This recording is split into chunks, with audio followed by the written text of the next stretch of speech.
Bueno, les doy la bienvenida a todos a la clase de emoción, una clase en donde vamos a trabajar un tema muy amplio, como es la emoción, y la idea es poder analizarlo, ¿sí? Más allá de lo que es el sentido común de la palabra emoción, ¿sí? Yo les comparto el PowerPoint y vamos a ir analizando punto por punto las distintas definiciones que vamos a trabajar hoy, ¿sí?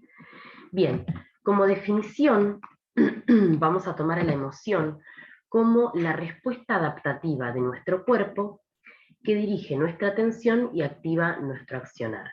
¿Por qué decimos esto? Porque diversas situaciones, ¿sí? Van a estar siendo adaptadas por nosotros a través de lo que nosotros vamos a sentir, ¿sí? A través de lo que nos va a pautar la emoción, ¿sí? Bueno, obviamente que la función va a tener la emoción va a tener diversas funciones, que las vamos a ver a continuación, y tenemos que tener en cuenta que la emoción siempre es breve, ¿sí? Aparece, desaparece, después cuando veamos el cuadro de la diferencia entre sentimiento y emoción, ahí se van a poder dar cuenta cómo la ubicamos, ¿sí? Pertenece a la esfera afectiva de la actividad mental y es un movimiento brusco e intenso de un estado afectivo a otro, ¿sí? Por eso nos podemos, en el transcurso de muy poco tiempo, podemos sentir varias emociones distintas, ¿sí? En un momento podemos estar alegres, en otro momento podemos estar enojados, ¿sí? Es un cambio brusco el que se produce de una emoción a otra, ¿sí? Ahora, cuando hablamos de los ejemplos de la emoción, puede haber muchos ejemplos, ¿sí? Como el miedo, que es una respuesta emocional a una amenaza o peligro, la ansiedad o la angustia, la ira, la excitación sexual, la aversión, la sorpresa. Bueno, a ver, en el cotidiano nosotros tenemos muchos ejemplos para poder pensar en nuestras emociones, cómo nos hace sentir estas emociones, ¿sí? Cómo nos sentimos a través de las diferentes emociones, y también las funciones, ¿sí? De las emociones. Cuando hablamos de diferencias entre emociones y sentimientos, lo que yo les decía un poquito recién, hay que pensar que una emoción se va a transformar en un sentimiento, ¿sí? Cuando uno toma conciencia de eso, ¿sí? Cuando uno toma conciencia de las emociones, de cómo esa emoción está dirigiendo nuestro comportamiento, ¿sí? Esa emoción se transforma en sentimiento. Por eso, las emociones, como les decía, desaparecen rápidamente si no hay un estímulo que las provoque, mientras que los sentimientos nos acompañan a lo largo de la vida, pueden durar mucha cantidad de tiempo, ¿sí? ¿Por qué? Porque el sentimiento lo vamos a definir como la autopercepción, ¿sí? Lo que yo percibo de una determinada emoción, ¿sí? ¿Se comprende? Es la expresión subjetiva, lo que yo siento de las emociones. La expresión sería de las emociones, ¿sí? Bien. Cuando hablamos de funciones de las emociones, hay tres funciones principales que tienen las emociones, ¿sí? Una de las funciones más importantes es la función adaptativa. La función adaptativa es esa función, por ejemplo, que nos permite ponernos a resguardo, digamos,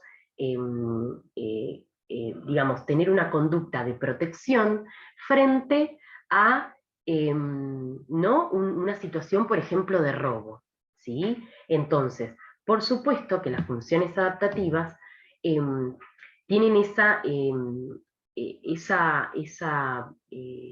cualidad, ¿sí? De advertirnos a nosotros, ¿sí? Cómo deberíamos actuar, ¿sí? Frente a determinada situación, ¿sí?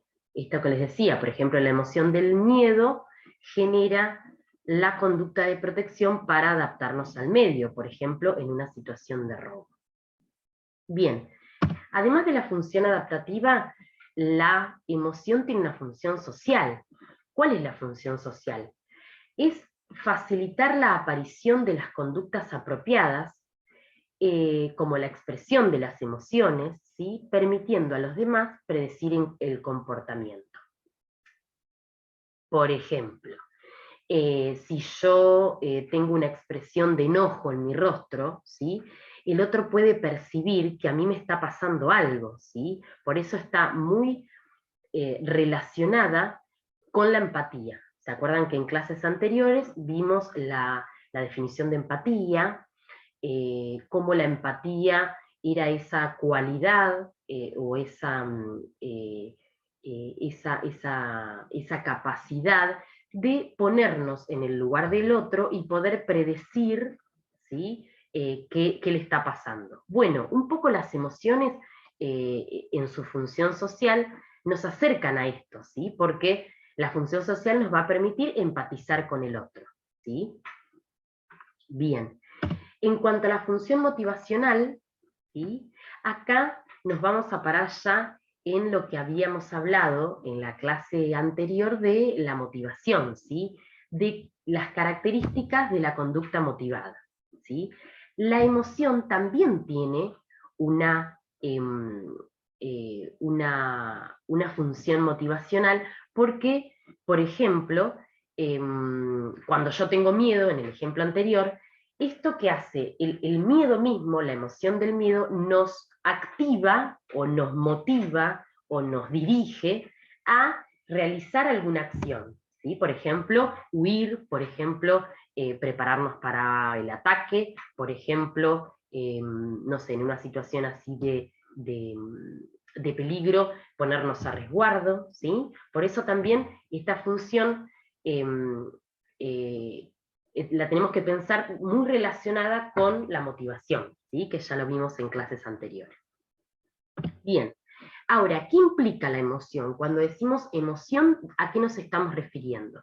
Cuando hablamos de emoción, hablamos, en primer lugar, de una activación fisiológica, que ya vamos a ver más adelante, pero tenemos que pensar que se va a poner en marcha el sistema nervioso, ¿sí? No es que la emoción se queda solamente en ese sentir, sino que hay todo un trabajo de nuestro sistema nervioso que se va a poner en funcionamiento. Después, en segundo lugar, están las conductas expresivas, que son, por supuesto, lo que se ve, ¿sí? La expresión facial de esa emoción. Y después está, en tercer lugar, la experiencia consciente, ¿sí? ¿Qué va a ser la experiencia consciente? Va a ser esa cognición, esa evaluación o esa interpretación de las emociones. ¿Qué voy a pensar yo respecto a esta emoción que estoy sintiendo? ¿Sí? Bien. Entonces, cuando hablamos, les decía, de la expresión de las emociones, es puramente la expresión que se ve, ¿sí? El rostro, cómo se va modificando a través de el sentimiento, el sentir las distintas emociones, enojo, alegría, sorpresa, ¿sí? Bien, obviamente que, obviamente que esto quiere decir que está íntimamente relacionada la cuestión, insisto, fisiológica con la cuestión emocional, ¿sí? Ahora vamos a ver el área del cerebro que está involucrada en la regulación de las emociones. Bien, continúo un poquito. La expresión de las emociones. Vamos a hablar de la comunicación no verbal. Recuerden esto, ¿sí? No solo sirven para comunicar las emociones, sino que aumentan esa emoción sentida, ¿sí? Nosotros vamos a empezar a sentir, a empezar a elaborar una evaluación de eso que nos está pasando. Bien, cuando hablamos del sistema nervioso, acuérdense, está el sistema nervioso periférico y el central.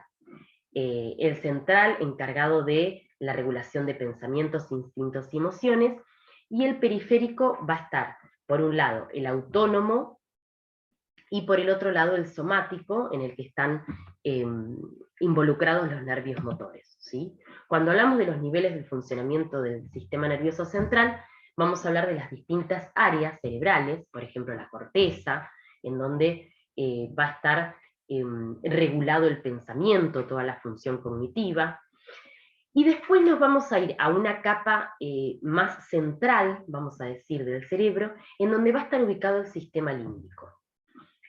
¿Qué es el sistema límbico? Es esa parte del cerebro, ¿sí?, que incluye algunas estructuras cerebrales, como el tálamo, el hipotálamo y la amígdala cerebral, ¿sí?, que van a estar encargadas de regular las emociones, la memoria, ¿sí?, el hambre, también tiene que ver con la regulación de las excitaciones sexuales, ¿sí? El sistema límbico es un área muy importante del cerebro y está involucrado acá muy específicamente cuando hablamos de emoción, ¿sí?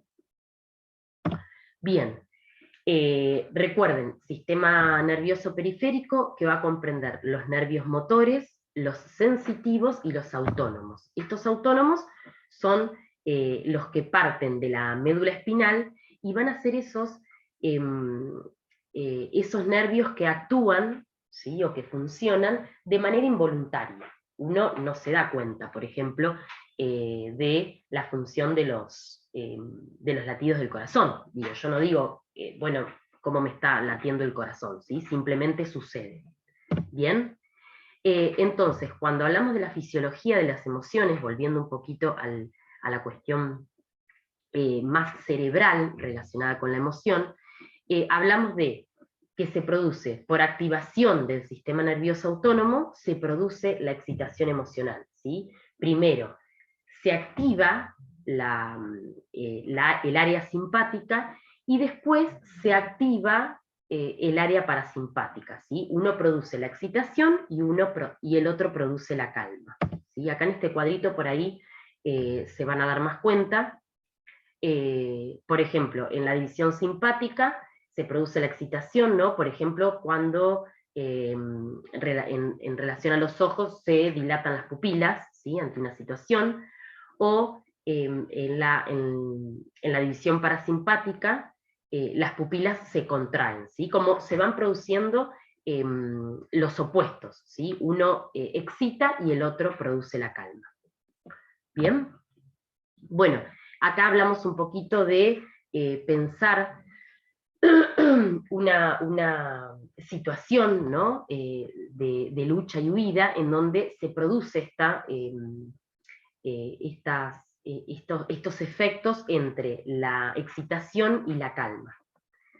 Bien, y cuando hablamos del estrés, ¿qué sucede cuando nosotros hablamos del estrés? Cuando hablamos del estrés, vamos a hablar de un proceso, ¿sí?, por el cual percibimos y respondemos a determinados acontecimientos que se denominan factores de estrés, ¿sí?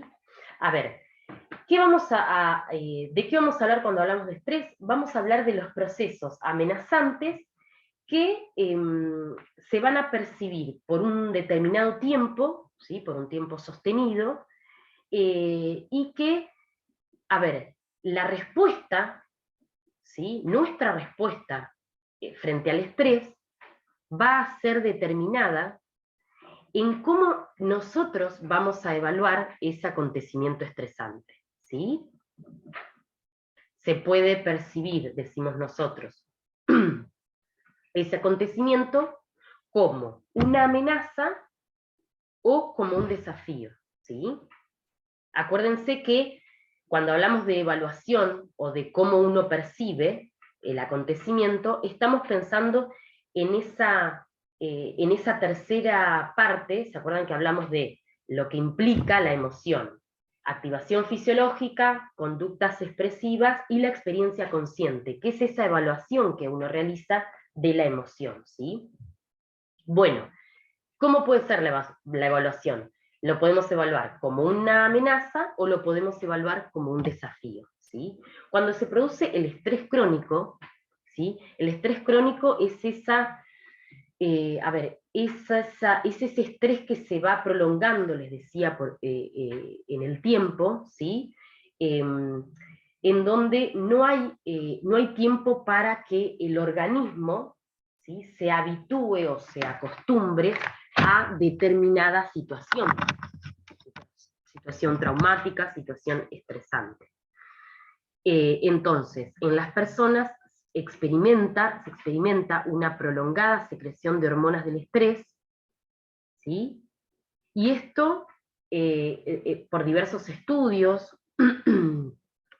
estudios de imágenes, ¿sí?, se ha observado que el hipocampo, ¿sí?, la estructura vital para almacenar la memoria, el hipocampo ha sufrido alguna disminución, ¿no?, cuando se produce este estrés durante un lapso muy prolongado de tiempo, ¿sí? A ver.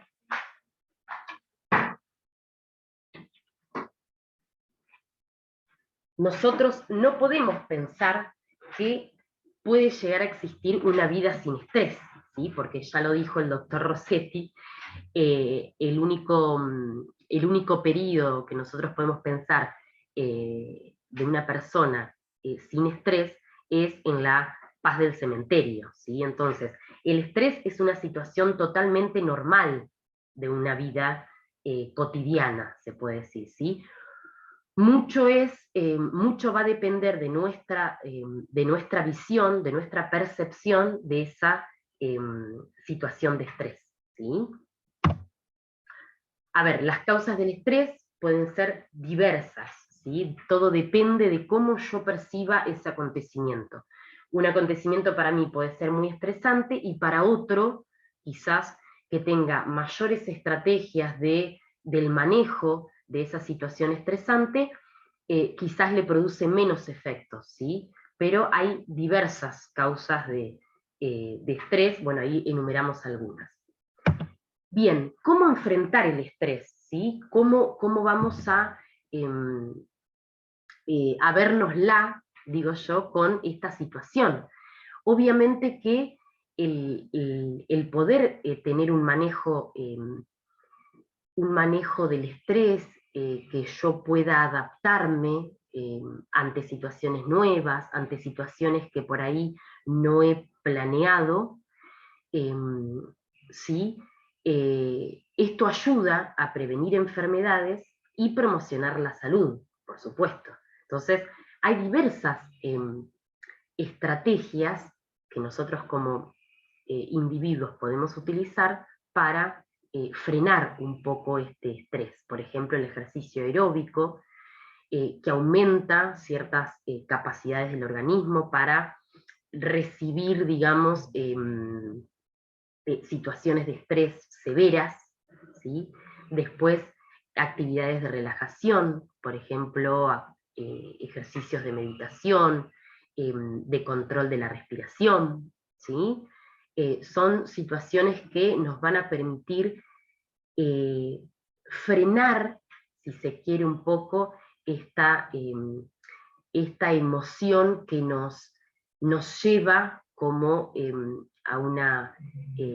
a sentir de diversas maneras, y quizás de maneras muy intensas que uno no puede llegar a regular totalmente, ¿sí? Después, apoyo social, ¿sí? Tener una red de amigos, una red de gente que me apoye, en la que me pueda sentir contenido, ¿sí? Y el apoyo religioso, bueno, porque se ha observado en diversos estudios también que asistir a eventos religiosos a ver, por el efecto que produce la creencia, ¿sí? La creencia y el aferrarse a algún tipo de creencia, ¿no? Producía una situación de mayor calma en las personas, ¿sí? Y después tenemos el trastorno de estrés agudo, perdón, que el trastorno de estrés agudo ya es un concepto clínico, ¿sí? En donde hay diversos criterios para diagnosticar este tipo de trastornos, ¿sí? Como por ejemplo la falta de respuesta emocional, ¿sí? De no sentir nada, no sentir esa sensación de vacío, ¿sí? De que no siento nada, esa sensación de irrealidad o de estar, digamos, sumido en una nube, la despersonalización o sensación de extrañeza de uno mismo, de no sentirse, de no percibir su propia existencia, ¿sí? Y hay un montón de criterios que nos ayudan a pensar en este trastorno de estrés agudo, ¿sí? Y por último les queríamos dejar como esta reflexión nacida de Maturana, de un biólogo, en la cual tenemos que ponernos a pensar que no somos seres racionales, somos seres emocionales que razonan, ¿sí? ¿Qué queremos decir con esto? Queremos decir que la racionalidad surge de la emocionalidad, ¿sí? De la emocionalidad de las personas, de los deseos, de sus ganas, ¿sí? Entonces, más allá de que nuestra corteza cerebral comanda nuestra vida, ¿sí? Y eh, nos ayuda y nos va regulando nuestro comportamiento, nuestra forma de pensar, ¿sí? No nos tenemos que olvidar de que la emoción es muy importante, ¿sí? Y va a comandar, va a dirigir un poco nuestra vida, ¿sí? Así que bueno, vamos a procurar tener una percepción mucho más amplia de esas emociones y poder escucharnos, ¿no? Poder escuchar esas emociones y darles un buen curso. Así que bueno, espero que les haya sido útil esta clase. Cualquier duda ya saben que pueden contar con nosotros enviándonos mails o cualquier consulta, ¿sí? Los dejo hasta la próxima clase y nos vemos pronto. Bueno, hasta luego, nos vemos. Chau, chau.